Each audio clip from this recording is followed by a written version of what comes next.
Eh bien, respect et consternation, chers clients et innombrables lecteurs. Enfin bon, au sens étymologique difficile à dénombrer, vu que zéro c'est un nombre qui est un peu mystérieux, en fait. Très particulier. On multiplie par zéro, on divise par zéro, ça fait des choses bizarres. Peu importe. C'est pas grave, c'est juste le Covid. Euh, bon, ben, puisqu'on est parti sur les histoires des animaux, d'animaux et d'hommes, ben, je vais vous raconter une nouvelle. Euh, c'est la mésaventure qui est arrivée à Langouste Radad. Alors, qui était Langouste Radad? Rien à voir avec l'autre crustacé. Mais c'était lui aussi un malheureux innocent condamné à tort à 20 ans de prison pour le meurtre d'une certaine Ghislaine Maréchal, une homonyme, une presque homonyme. Euh, bah, pas de chance, il avait été défendu par Maître Connard, donc alors qu'il n'y avait aucune preuve contre lui, le malheureux s'est retrouvé en prison pour 20 ans.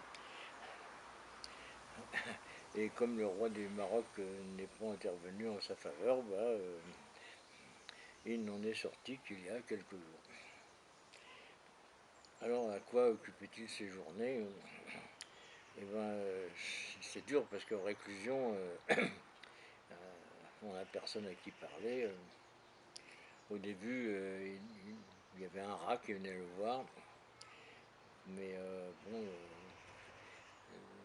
l'administration pénitentiaire a dératisé, donc le malheureux Ratatouille est décédé, en ne laissant derrière lui que son locataire, une puce.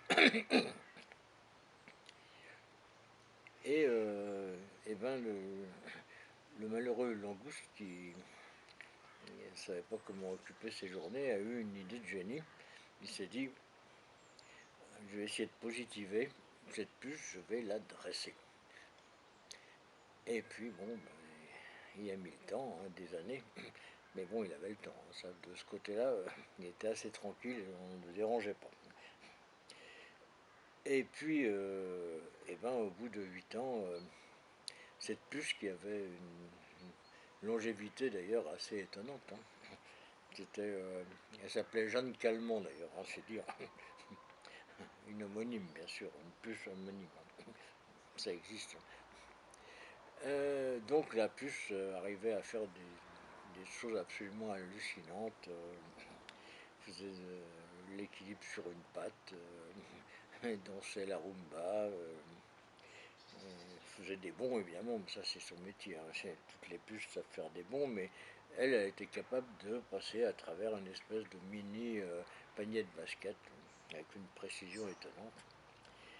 Donc bah, le jour où enfin on a libéré Langouste Radad, parce qu'on a fini par s'apercevoir que c'était pas lui l'assassin, et il s'était trompé, c'était en fait un dénommé Crabe Radad, et quelqu'un avait confondu la gendarmerie.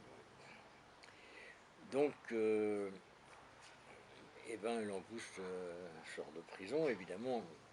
Il a une petite idée derrière la tête. Il s'est dit, bah, il est temps pour moi de rebondir.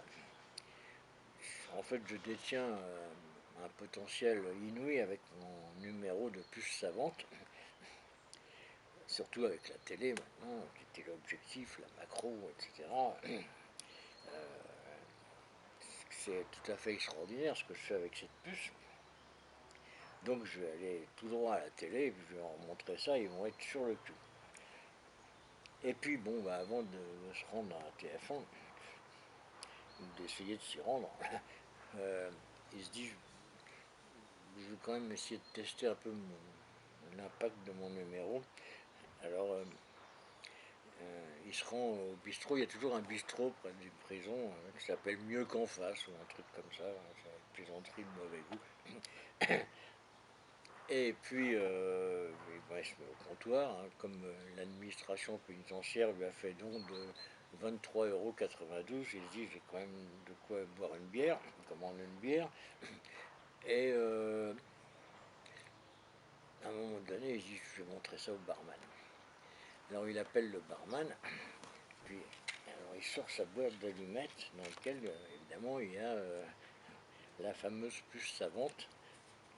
Il a fait descendre sur le comptoir, et il appelle le barman et dit hé, barman, d'après vous, qu'est-ce que c'est ça?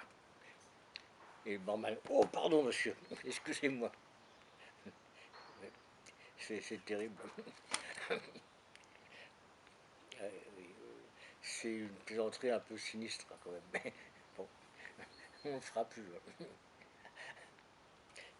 Voilà, voilà.